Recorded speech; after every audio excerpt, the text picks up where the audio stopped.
מכובדי היושב-ראש, מכובדי השר, בנוסח המקורי של הצעת חוק המואזין נכתב כי היא נועדה למנוע העברת מסרים לאומיים ומתייחס בעיקר למערכות ההגברה במסגדים.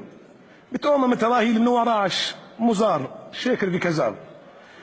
قد آن للظلمة أن تنجلي ويسقط الباغي ويعلو الأذان. الله أكبر الله أكبر الله أكبر الله.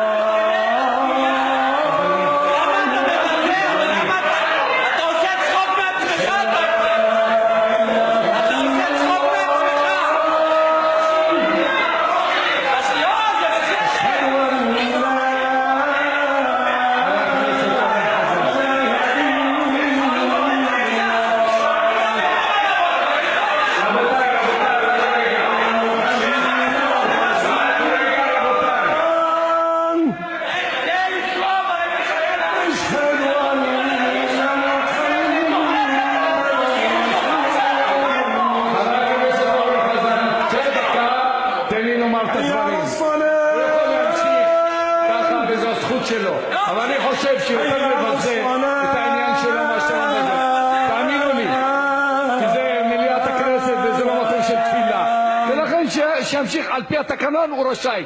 הוא יותר מבזה את העניינים שלו מאשר מה שאתם חושבים.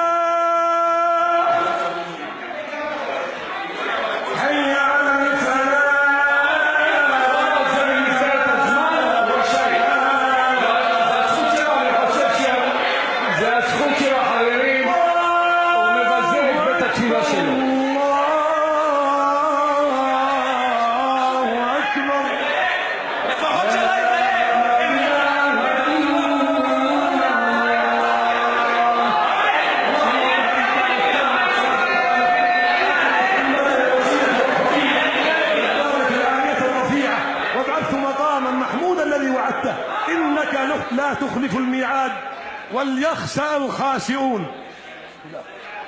תודה.